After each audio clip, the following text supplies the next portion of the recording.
True crime fan, what's up? Yes, sir. So today we got 9-year-old uses true crime skills from favorite TV show to manipulate Captor. What is it? The Jeannette. Jeannette. Tamayo. Hey, I don't want to butcher her name. Yeah. Y'all see it? Y'all know what it is, so man. we gotta go ahead and check this out. And y'all get y'all snacks ready to get y'all snacks together and You watch it. already know. Shout out to Unseen, man. Check the channel out too. This is Little Caesars Pizza. How can I help you? On July 8th, 2003, a Little Caesars cashier in San Jose, California, received the most unusual call. A little girl with a whimpering voice, holding back her tears as she spelled every letter of her address, one by one. I'm sorry? Who is this? Little did they know, she had been kidnapped and her abductor was forcing her to call them. After multiple days of captivity, this had been her only contact with the outside world. He went downstairs, came back upstairs with the pizza and was standing with the pizza box and was staring at me. And he handed me a flyer. And on the flyer was a picture of me and it said missing. Turned to me, he was like, I have to get rid of you tonight. What?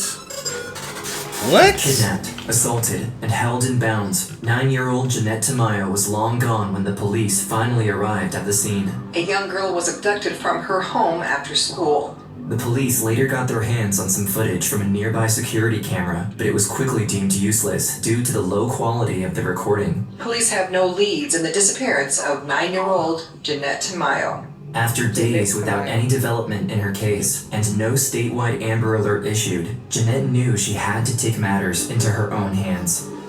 My fear turned into courage. And I told myself, I'm a fighter. I'm gonna make it.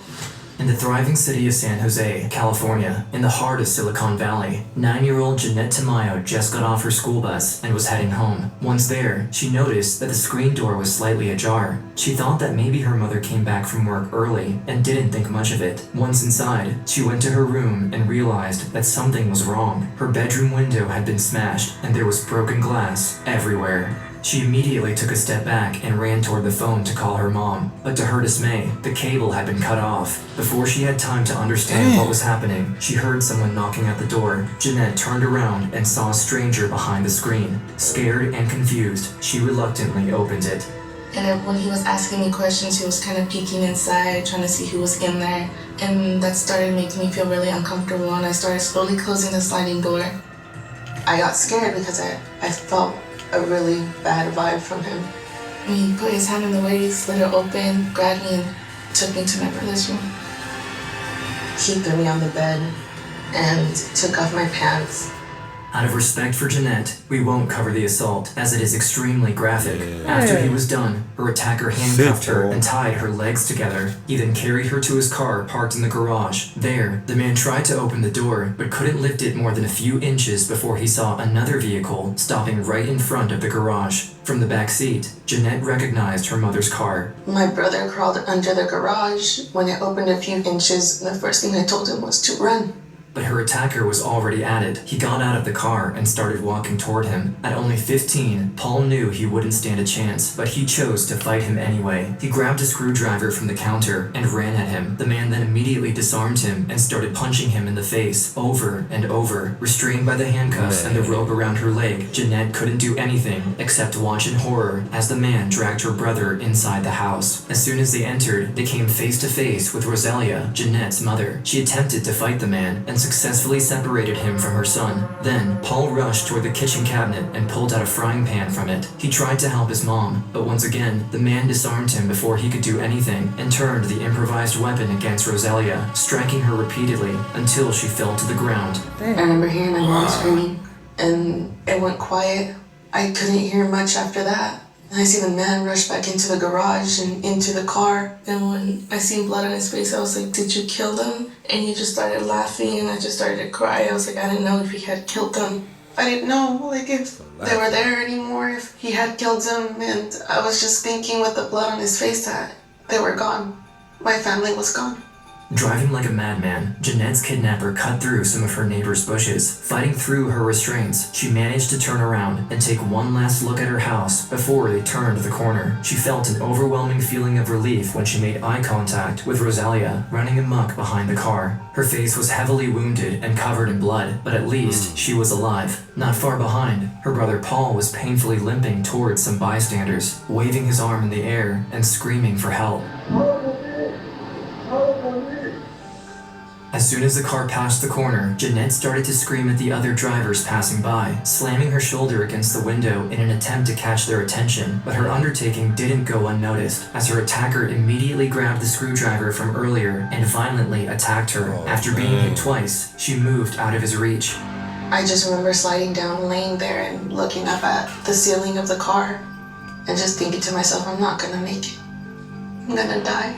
Back at the house, after the police arrived, Rosalia was refusing to get into the ambulance. She was trying to explain everything that happened to the detective and the other officers, but her condition kept getting worse by the minute, and her panicked state didn't do much to help. So after they secured Paul, they had to force her onto a stretcher against her will. They were both sent to the nearest hospital. Your mother? I don't care what happened to you, you thinking and your kids, but I don't can do anything. I don't can do anything. I don't protect my kids.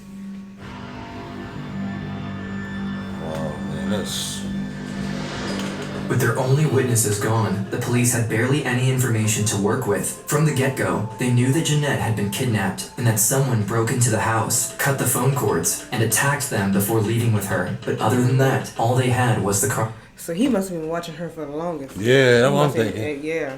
He had to have been watching her for a long time. Go in the house, breaking the house, whatever, cut the phone cords and stuff like that, just to plan. Yeah, all that planned out exactly. That was sick. I don't understand what people get in their mind just to want to mess with a child. I don't understand how they even wake up. That's what I don't. Come on, man. Cut the phone cords and attacked them before leaving with her. But other than that, all they had was the crime scene. One of the first things that I did notice in the garage was a lot of blood. I knew at that point this was a very violent crime. You start thinking, are we going to bring her home alive? Heather Randall, the detective assigned to the case, initially thought that maybe some of the blood around the kitchen and the garage belonged to Jeannette. As her forensic team were grabbing samples and examining the scene, she also called in handlers and bloodhounds to get the search started as soon as possible. But sadly, this didn't lead them very far, since neither Jeannette nor her attacker were injured during the initial attack. As this was happening, she also noticed a security camera in the driveway of one of the neighbors. By reviewing the footage it captured in the last hour, they were able to establish a rough timeline of the events. 30 minutes before Jeannette arrived, her attacker smashed her bedroom window and burglarized the house. He then went back to his car and waited for Jeannette to arrive. Afterward, he followed her and knocked at the door. He then assaulted her in the bedroom for almost 30 minutes, at which point they headed to the garage. Meanwhile, Paul and Rosalia made it to the house. In the last bit of the recording, we can clearly hear Rosalia and Paul screaming for help.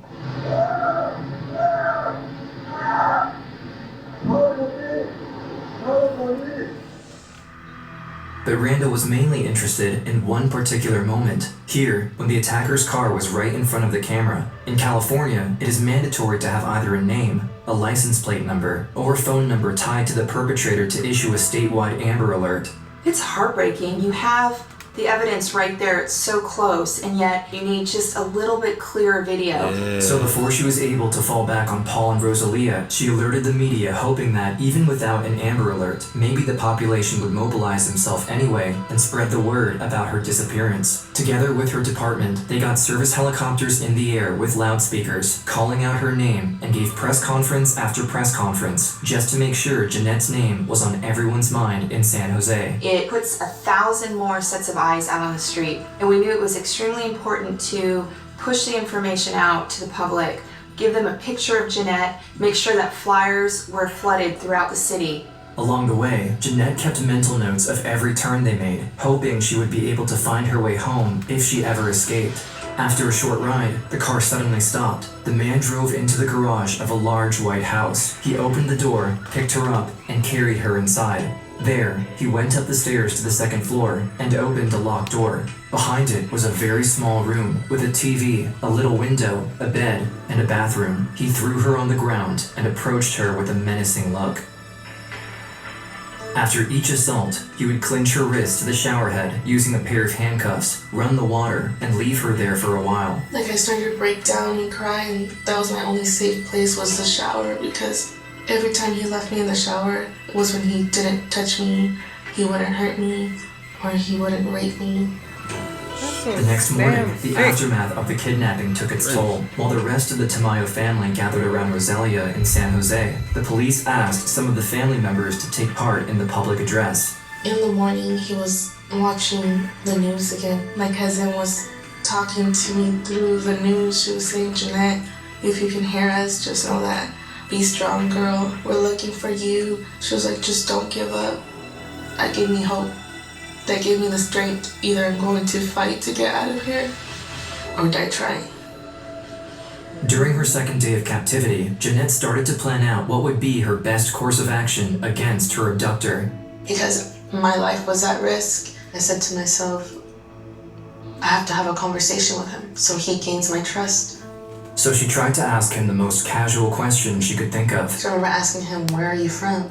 Her attacker turned around with a dubious look on his face. He stood up, looked at her straight in the eyes, and for the first time since he kidnapped her, smiled.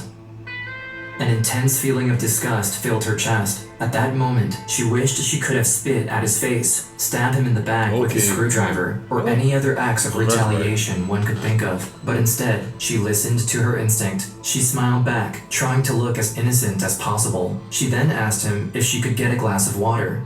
He handcuffed her and for the first time, left her alone in the room while he went down the stairs to go and get it. Now by herself, she started to nervously tinker with the handcuffs since she had noticed that the lock didn't require any key. It was mechanical. I remember feeling with my fingers a little button and like a latch. I realized that if I moved the latch one way and pressed that button, the handcuffs would release. Now freed, she knew she only had a minute to think of something useful, something that could either save her or maybe help the police find the culprit if she ended up getting murdered. My brother and I would always watch CSI, Law and Order, and the detectives on the shows would always look for clues. Swiftly, she grabbed the watch the man left on the nightstand. Then, she rushed to the other side of the room, where the man had placed a few toys for her to play with. She grabbed a little clay turtle out of them, and finally, she ran by the bathroom and grabbed her underwear. She remembered that the CSI cast often used the victim's underwear in sexual assault cases, and she wanted him to be punished for what he did to her. But soon enough, her investigation was cut short as she began to hear the heavy footsteps of her kidnapper walking up the stairs. I jumped back on the bed, put the handcuffs on, and once he walked through the door, he just looked at me, and in my mind I was hoping, please don't touch me, because I had things on me that I was afraid that he might find. On the third day, Jeanette's family was devastated by the lack of progress the case had made. Despite the incredible amount of effort pulled by Randall, the police still had nothing on hand that could lead to her location.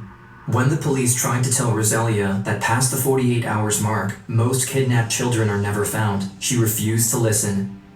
I feel very, very, very sad because you're scared. My daughter, she's a little kid. She has 11 years. I asked the police what happened with my daughter. When my daughter came by, say, maybe never.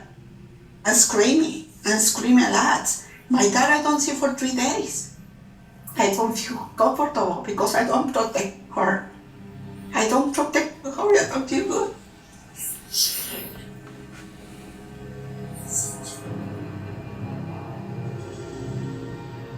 It is at this point that Jeannette became completely numbed to her kidnapper's assault. Her only impulse was to stay strong and stick to her strategy. She needed to continue to manipulate him. This was her only chance at survival.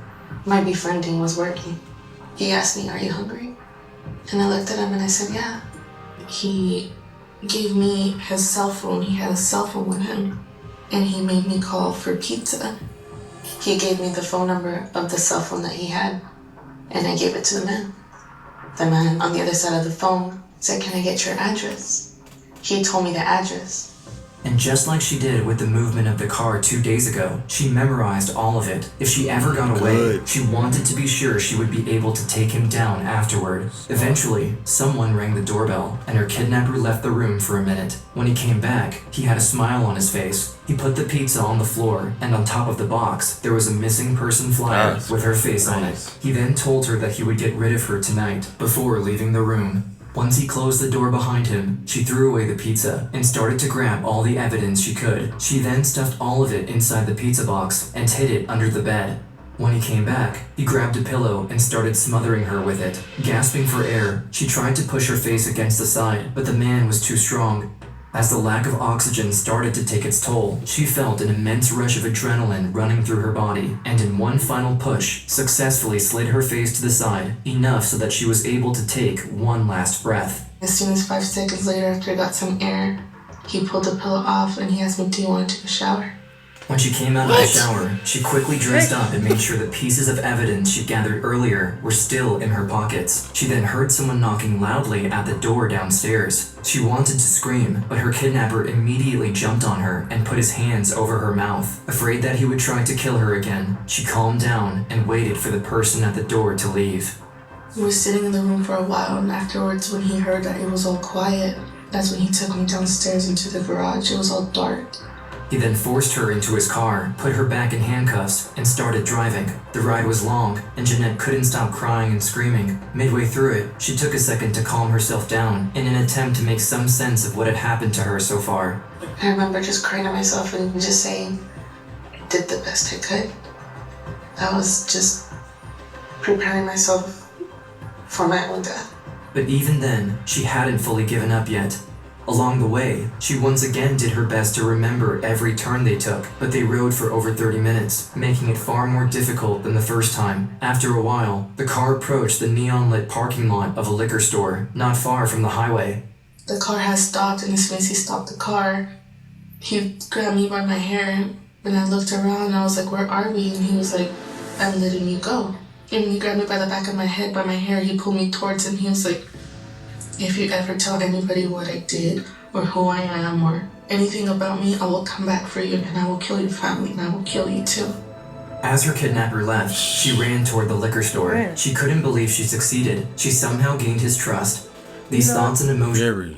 Very smart. This case reminded me of the I can't remember her name, but it was similar, just like that, where the girl, she gained her kidnapper trust to the point that I guess he let her go. Mm-hmm. He dropped her off, and and she got away because she gained his trust, like how she did, was talking to him and trying to befriend him so she can just get away. Yeah. That's crazy how he was suffocating and then he just let her go. Let us know what case that is in the comment section. I can't remember what case that is. Oh, yeah. Liquor store. She couldn't believe she succeeded. She somehow gained his trust. These thoughts and emotions flooded her mind, and before she knew it, she was face to face with the cashier. I was just all kinds of emotions in one, and I remember the gentleman that was behind the counter looking at me and asking me, "Are you okay?" And then he said, "You're the little girl from TV." The man behind the counter didn't hesitate. He handed her the phone, and when he realized she was distraught, picked it back up and called 911 himself. She said, "Let me use the phone." I said, "Okay, here's the phone." And she started dialing the phone. She was panicking, scared. She didn't know how to dial the number. Once the San Jose police got word that Jeannette had been located in East Palo Alto, they immediately reached her. Detective Randall was overjoyed to finally see the little girl with her own eyes. But in the back of her mind, she knew they needed to act quickly if they ever wanted to get their hands on the culprit. I walked up to her and I said, "Hello, Jeannette. My name's Heather, and I'm here to help you." And before I really said anything else, she let me know that she had some evidence in her pocket. She proceeded to pull the toys, her underwear, the kidnapper's watch, and other items out of her pockets. Shocked to see how clever the little girl was, Randall asked her if she had anything else that could help them catch him. Jeannette asked for a sheet of paper and drew the house, bits of the address, his exact phone number, and every other piece of information she could remember from her time with the kidnapper. Noticing how knowledgeable she was, Randall asked her a decisive question. I asked her, "Do you think you can find his house?" She said, "I think I can." And she said that she could direct us by saying right or left, right or left. While the police were heading back to San Jose to look for the man's house, another officer started to call every pizza place in the area to see if they could match the phone number to a complete address. But before they knew it, they were already closing in on the place as Jeannette shuddered with excitement in the back of the patrol car. I felt brave. I think that's why Definitely I stood brave. up in the back of the car and started yelling and saying, "That's it." A few minutes later, Randall received a confirmation from the pizza place that this was, in fact, the right address, so she ordered a tactical team and a K-9 squad to raid the home. Our SWAT team then put a plan in place to go and take him into custody. They had a layout of the home from Jeannette, and they went in and were able to determine that he was hiding up in the attic. The suspect, David Montiel Cruz, attempted to evade arrest and threatened the officers inside the house, so they unleashed the dogs at him. He suffered multiple injuries on his arms and was escorted outside of the house. Inside, Heather also found the evidence-filled pizza box under the bed. Police say they know little about the background of the suspect. He was arrested at this house early yesterday morning. The district attorney's office filed 9 felony charges against Alvarez, including sexual assault, burglary, forcible lewd acts, rape, battery, and a special circumstance. Sick. After the arrest, Rosalia was called, but emergency services needed to get Jeannette into the ER as soon as possible. After all, she'd been stabbed, and the wounds had yet to be treated, so Rosalia and Paul followed them and finally got reunited with her once she was stabilized. I remember them taking me to the hospital, running tests on me. I remember opening the door and seeing my mom. And her face was so bad. Like, she didn't even look like my mom. I think she touched my mom's face. She said, "You're hurt." You know, she was so brave. She didn't care about herself. She was worried about us. You're everything to me, you and Paul were. Yeah. Very happy because I know my dad. For example, it's when she born, second time for me. The following years have not passed easily for Jeannette. For a time, she dealt with her personal pain on her own. She would never leave the house, stuck in the clutches of a paralyzing fear of men and the outside world. But when she was 15 years old, after 6 years of therapy, something clicked. She finally decided to face her fear and do something about it. 12 years later, TV producers reunited her with Heather Randall, the detective who, with a little help from one clever 9-year-old, put an end to the rampage of David Montiel Cruz and put him behind bars for life. That's so good to see you. Amazing. I never really got the chance to come back and tell you guys thank you for everything that you did. I really appreciate it. You were strong, you're smart. What happened was you were amazing. You were brave, and that's why you're here today. Even if her trauma hindered her childhood, she didn't let it take over her life as an adult. Today, she decided to follow in Heather's footsteps and study law enforcement. Her goal is to one day be a detective and help her community in the same way Heather helped her. And on top of that, she also wants to become a voice for the missing and every victim of violence. Everybody has a story. And no matter what life throws at us, no matter what obstacles, we're all fighters. There you go. And we all have the ability to keep going. I turned my fear into courage. That's how you do it. I got my family back. Shout out to her, man. Yes. Shout out to Jeannette. Okay. Making history. That's good. He thought he was smart, but he wasn't smarter than the 9-year-old. He sure wasn't smarter than the 9-year-old. He messed up right there. And you know he messed up when he had that darn Them handcuffs? them handcuffs Without that the key. you can just easily